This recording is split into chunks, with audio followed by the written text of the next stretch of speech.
Balikan ko lang, kag-ari sa aton nga linya is Captain Ryan Villasario, ang hepe sa Inigaran PNP. Maki-update lang kita sa iya kay siling ko astabla subong.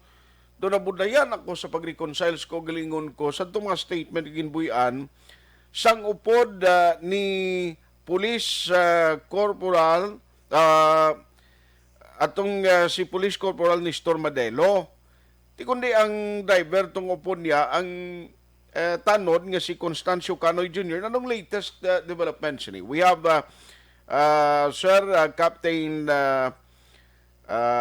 Ryan Villasario on the line. Sir, mayong aga sa imo. Sir, good morning kag sa palamatik sa ato na radyo. Mhm. Good morning sa tanan. Oo. Salamat gid sa tiyempo ginatag sa Aksyon Radio Bacolod. I-check ko lang anong latest, sir, sa kaso ni Corporal Madelo. Anong latest developments ni?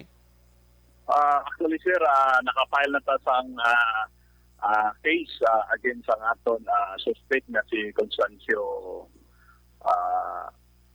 Canoy Jr. Oo. Okay. Ang aton na file na case murder at tapos ginapanigan man sang aton na prosecutor, gina-firm sang aton prosecutor ang aton gina-file nga case against him. Mhm. Pero nataod o kung naplastar na, sir, kung paano gid ang events, ang pasunod, nanugid ang natabo sa investigation ninyo, nga nakalabot dito sila ni Corporal Madelo, kag ining driver, nga upod niya nga mo nang ipaskaan ta kaso. Yes, sir, ang aton ang nakita naton nga probable cause nga murder ang aton ginapasaka nga kaso. Una-una, may ang ginaano naton dira isang ginalantaw naton nga isang evil intent niya to kill sang iya upod na si Corporal Nestor Madilo. Mhm. Which is tani, may dako siya nga time nga to seek medical assistance na makasurvive man sa pila si Madilo galing kay gintago niya ang krimen kag ginabilin niya sa ligwin nga lugar o ang inhabited place nga wherein wala gid sa hindi gid wala gid chance si Madilo nga to na mabuligan siya para makasurvive siya sa iya pilas. So amo na ang ginalantaw naton nga probable cause.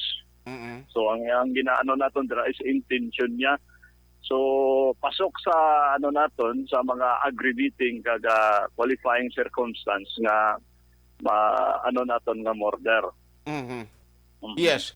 Pero ang aksidente nga natabo ni nanoman intentional ang ginhimo niya nga ginbunggo niya hungod nga didto lang nga side sa kay Madelo ang do naka-damage gid tuman na-establish na sir.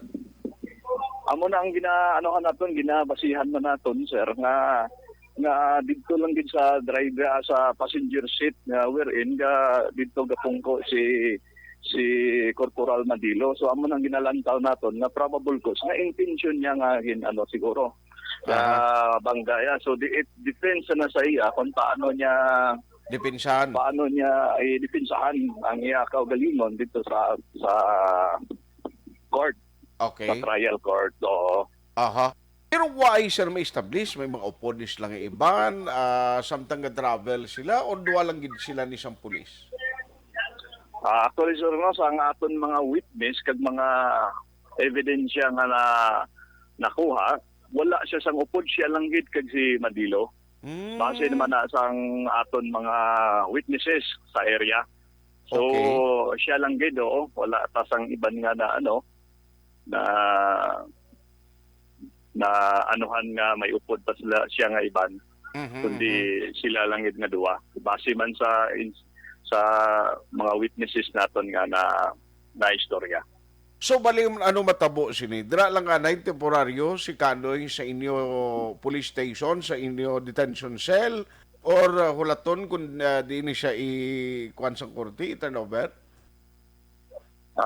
Yes sir, as of now diri lang sa aton na kustodiya while waiting sa trial.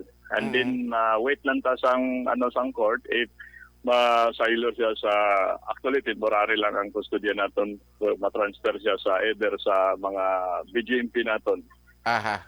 Ara man dang salakyan sir no kay naligad daw ginalantaw ko lang pala sa litrato hindi lain man ang aktual kag pag assist niya sang mga mekaniko, masarangan pagin man mag-travel sang salakyan ni sir. Yes sir. Oo. Masarangan pag nag-travel na kuha niya pagani nga mabalik siya sang iya mabalik siya sa iya balay kag ginatinluan niya atong mga ginatry niya tinluan ang mga dugo tong dito sang iya multicab. Okay. So, makonsider nga case solved na ining kaso. Yes sir, as of now when consider naton nga solved and ang case naton ni Madilo. Ang bangkay ni Sir Madelo na dala na siya pamilya sir? Yes sir, nadala na sang iya pamilya. Ato na Okay. sang ila custody sa pamilya ni Madilo ang bangkay ni Ate, sige. On that note, Captain Ryan Villasario, salamat gid sa time, sir, kag good morning sa liwat. Good morning man sir and welcome sa tanan-tanan. Salamat. Okay, thank you sir.